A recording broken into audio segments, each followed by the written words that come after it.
हाँ, भगवान कपिल कहते बोले मैया देवहूति,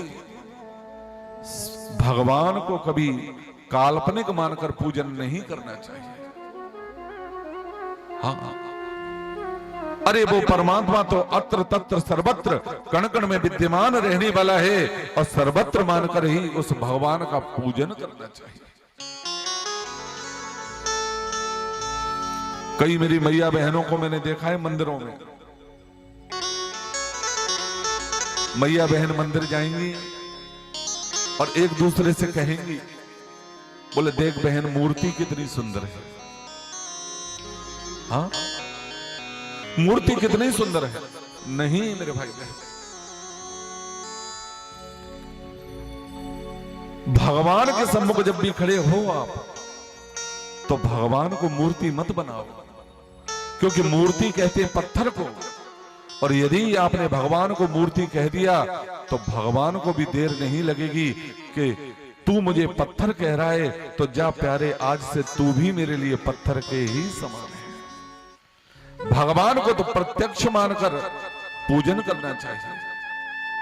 भगवान कपिल कहते हैं बोले मैया देवहूति, संसार में जो भक्त मुझे मूर्ति मानकर मेरा भजन पूजन करते हैं मैं उनकी मूर्ति पूजा में कभी प्रकट होता ही नहीं। हाँ, सज्जनों, भगवान को तो सर्वत्र मानकर पूजना चाहिए। और भगवान को कैसा मानना चाहिए? सिया राम मैं सब जग जानी, सिया राम मैं सब जग जानी, करहु प्रणाम जोई जोग पानी, करहु प्रणाम जोई जोग पानी, सिया राम में सब जग जानी, सिया राम सिया राम सिया राम, सिया राम में सब जग जानी। जिस पर भी हमारी नजर पड़े, जिस पर भी हमारी दृष्टि पड़े, हमारी नजर ऐसी महान बन जाए कि सब में हमें अपने इष्ट के ही दर्शन प्राप्त होते रहे। हाँ, महाराष्ट्र में एक संत हुए मेरे भाई, संत एकनाथ महाराज,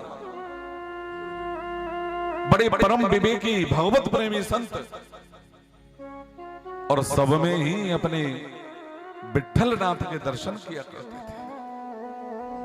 हाँ,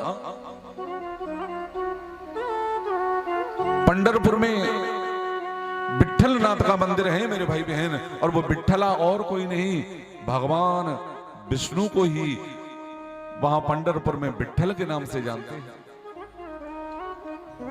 हाँ, एक बूढ़ी मैया थी, परिवार में कोई था नहीं, अकेली थी, तो जीवन यापन करने के लिए गैया का गोबर बीनती बूढ़ी मैया पंढरपुर में, और अपने हाथों से उपला थापती, कंडे थापती।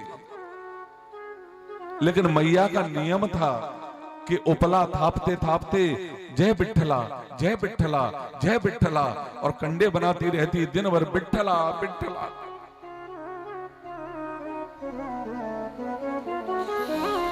बस उन कंडों को बेचकर ही वो मैया अपना जीवन यापन करती।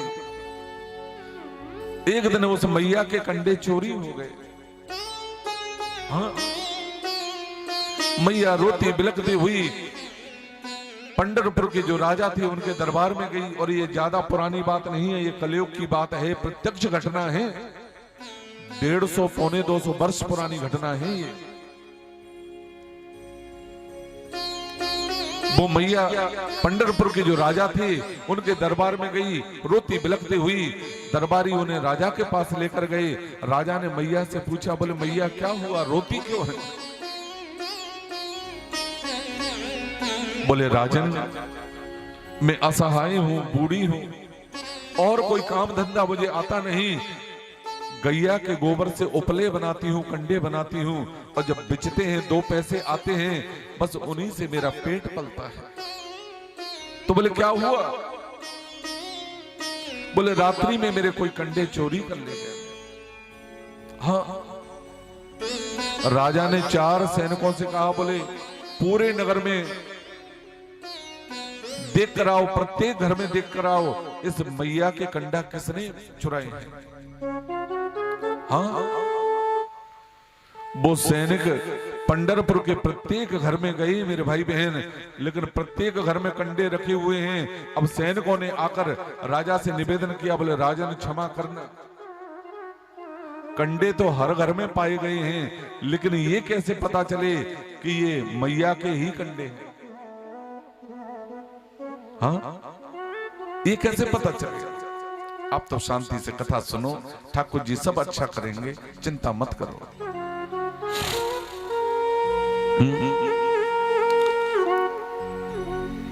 राजा ने आदेश दिया सैनिकों को,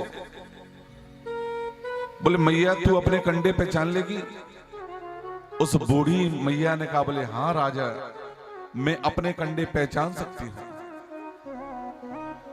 अब राजा ठहरे, सैनिकों को आदेश दिया, बोले पंढरपुर में प्रत्येक घर में जाओ, जितने कंडे हों वो सब यहां राज दरबार के सामने मैदान है, इसमें ढेर लगाओ।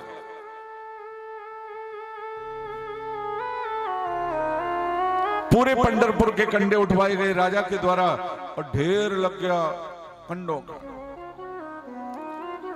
राजा ने कहा, बोले मैया अब कैसे पहचानेगी तू अपने कंडे? बोले राजन, अब मैं तो बूढ़ी हूं, मुंह पे चलो फिरो जाए ना। अपने सैनिकों से कहो कि एक एक कंडा उठाएं और एक जिस कंडे को उठाएं अपने कान से लगाएं और फिर नीचे रखें। बोले मेरे कंडों की पहचान है कि जिस कंडे से विठ्ठला ध्वनि आवाज आ रही हो वो मेरे हैं।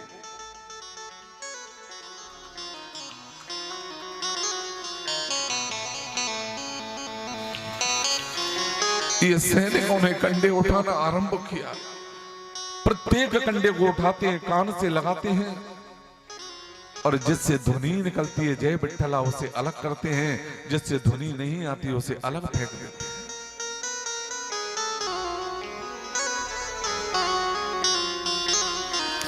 जितने सैनिक वो कंडे उठा रहे थे उन्होंने अस्त्र शस्त्र राजा के चरणों में भेंट कर दिए।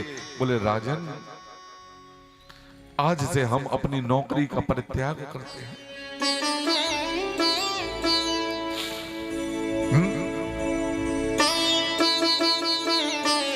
कहने का तात्पर्य है मेरे भाई बहन,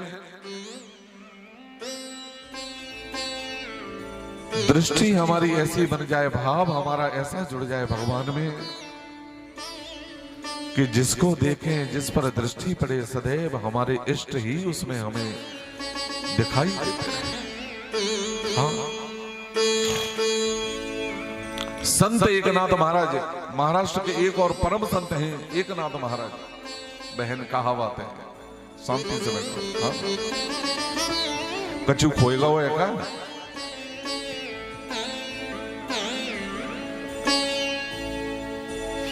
शाम को हम बता देंगे, पंचांग देख के मिल जाएगा। हाँ, संत एकनाथ महाराज एक बार 4 धाम यात्रा करने निकले उत्तराखंड में। यमुनोत्री गए, केदारनाथ गए और जैसे ही गंगोत्री में आए सो संत एकनाथ का भाव प्रकट हुआ मेरे भाई। अपना कमंडलू बढ़ाया, गंगा जल कमंडलू में धारण किया और संकल्प ले लिया संत एकनाथ ने। बोले अपने हाथों से भगवान रामेश्वरम का अभिषेक करूंगा और ये भी प्रण किया कि बद्रीनाथ से और रामेश्वरम तक पद यात्रा करते हुए पैदल पैदल जाऊंगा और अपने हाथों से ही अभिषेक करूंगा। हाँ?